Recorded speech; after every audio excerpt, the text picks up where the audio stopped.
look at the overall budget to see where we are, and then we'll do it again sometimes in August or September, so that we are looking at that. But if you want to consider having subcommittees looking at that instead of having delegation meetings, I'll have to think about that and talk about it with Joe and figure out what to do. Also, the mileage for the subcommittees that have been meeting, I don't think we're getting any mileage sheets for those. Okay, when you have, this is the chairman's of the, for the chairman of the subcommittees, when you go and have your subcommittee get a attendance sheet like what we do for the whole delegation, that's down there. I think that's it. Has everybody signed that down there? David, right in front of you. David Knox, right in front of you. Is that right in front of you? So just send it up to me so I can be sure that. But the other ones that they've met already. Okay, and so if you, for the chairman that have not put in, for mileage, take care of that. But every time you come in, be sure that you have your subcommittee members sign that and get it to the office. Okay? Go ahead, Karen. See, this is what this is. Yeah.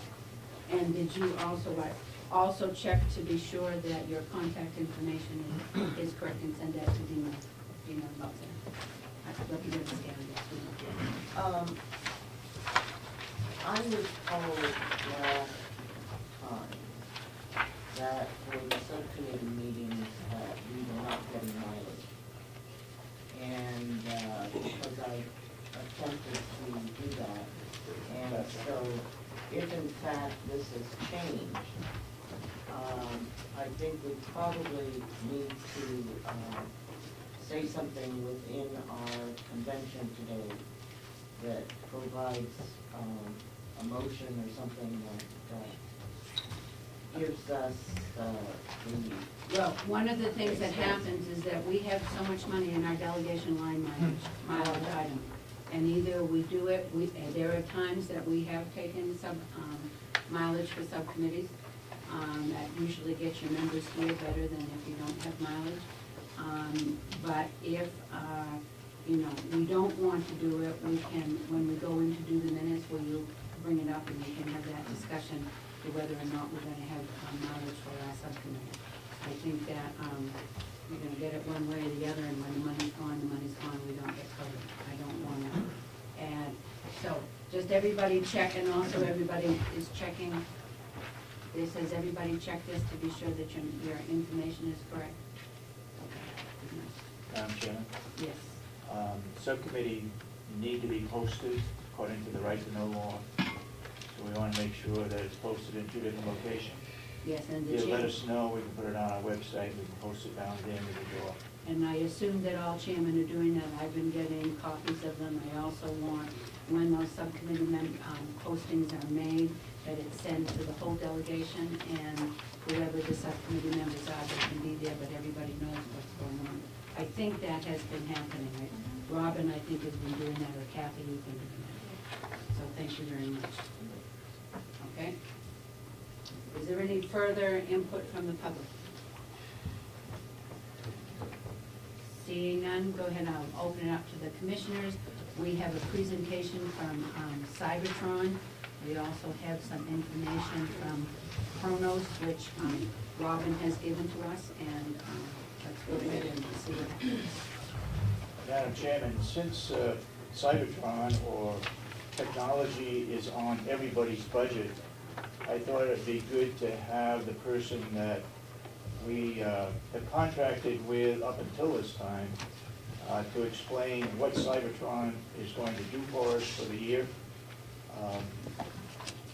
Cybertron has been working with our jail all along, and we've added it to the total complex. So I'll let John Risch from Cybertron give a short presentation so that everybody can understand that particular item in our budget. And it's divided up amongst all departments so that we can try to solve it right now rather than go into it in each department as we go along. So John, if you would. Yes, Representative Babson? Could I ask Commissioner Yes. Thornton a question about cost? David, before he starts, could you tell us how you divided this up amongst the departments? Number of people? Cybertron is by the number of computers in each department. No, Chronos Cronus, you just Chronos said is it. divided up amongst people. Oh, okay, thank you, that's all I remember. Okay, John? all right, thank you very much, and welcome. Thank you. Figured I'd start with an introduction. My name is John Rich. I am the president and co-founder of Cybertron. With me, I have my partner, Tracy Rich, the other co-founder, and also my wife at the time, and one of our full-time technicians, Abby. We also have a fourth full-time technician as well as office staff. We are based in Delmar, just around the other side of the lake, so we're not too far away. Tracy and I founded Cybertron in 1995, and I am a service technician by trade, and we are a service-oriented business. I've been doing this for just shy of 27 years now. I've seen it all. And we specialize in supporting the small to mid-sized network. We understand that all networks need professional technical support, but most can't justify hiring a full-time IT staff. And Carroll County fits right into that category. We offer a complete range of support from user training and basic PC routine maintenance, all the way up through server level installation, maintenance, and repair. We offer our services 24/7, and we absolutely guarantee immediate and appropriate response to each and every service request that comes into us. We are a hands-on company. We like to meet each of our clients' staff members personally so that we can tailor individual responses to that particular person's needs. Some people need some hand-holding, if you will, and when that happens, we give them the necessary support, and where possible, we offer a little training to help them get through not only this issue, but hopefully they can work their way through subsequent issues as well. Some of our responses are done with a phone call. It's a very common issue. We can tell a person, click here, do this, do that, and get them back up running again very quickly and get them back into being productive. Sometimes we access the system remotely, whether it be the actual user's PC. We have remote control software that they can activate for us as necessary. And again, all in the interest of getting the user back online quickly. And sometimes we actually come here on site. And we do it all without the stereotypical computer technician attitude that people in our industry are known for. That does not happen with Cybertron. Technology is the backbone of productivity in business and municipal agencies. The PC, as we know it, is about 30 years old now, a little over 30 years old. And the local area network became commonplace about 10 years after that, along with the advent of first the Macintosh PC and then Windows, which then made the PC a little more user-friendly. Now, the internet itself has actually been around even longer than the PC. Most people don't know that. But it really grew into what we know it is today about 10 years ago is when it started taking off with the advent of the World Wide Web. The fax machine, we're all familiar with faxes. That was around 20-ish years ago. And that revolutionized the way we could transfer documents from here to literally anywhere around the world. And now, No, my representative coming in back of you, so that's good. I'm sorry to interrupt you, sir. And now, email is today what the fax machine was even just 10 years ago. Most businesses can't survive without email. And I heard you mention email adding to your website. And while these are milestones in technology, there are literally tens of thousands of technological advances that have happened during this time. Carroll County is no different.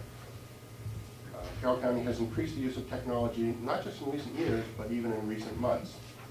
And some of the things that we've done just since we've been in here is we've implemented a new MDS reporting program at the nursing home. And I believe that was mandated by the state and/or Medicaid and Medicare, putting in a new server there to handle that. Everything is now filed electronically. The days of doing things by hand, write, and paper are gone. In the administration and throughout the county, we implemented the new Kronos timekeeping system. Kathy will touch on that a little bit later for you. My portion of that was to actually install the clocks, install the server to make them all talk to each other, as well as link all 3 buildings so that the time clocks could securely communicate back with this building. Some of the other things we've done, for instance, as the county attorney, there are new file formats that come out for audio-visual recording that they get in as evidence from the various places that they investigate. And when they come in here, they have no way to play this information. And I come in here and I research it, because what they're sent from the client is, it doesn't have any type of explanation with it. So they rely on me to come in here and make it work for them. Countywide, one of the things we have done in this short period that we've been here is, when we purchased what new hardware and software we've had so far, we've done the research to make sure that the county is getting the best deal, but also that it fits the bill for what they need. And by doing that, we have saved the county money already at this point. Now, Cybertron actually began doing service here about 10 years ago now. Initially, we did some consulting work at the nursing home. And then in 2003, when the new jail came to be, we put in the initial network there. And then in 2009, we actually replaced that network with what's in there today. We've been doing the other departments for about 5 or 6 months now. And during that time, we've identified several major deficiencies within the Carroll County network infrastructure. We found that every server in this building, with the exception of the Sheriff's Department, because we're not doing the Sheriff's Department this time, but every server, as well as in the nursing home, had insufficient RAM. And this causes several issues. In general, these servers perform slowly. They don't respond to the user's data requests in a timely manner, and that directly affects productivity. One of the more serious issues that we noticed is that the primary server in this building, which holds the whole email system for this complex, had a resource allocation issue, and this caused email to be unreliable, but it also caused the antivirus system that runs everybody in this building to be unstable and unreliable. And this put every PC in this building at risk. We have found viruses here and resolved them. About 3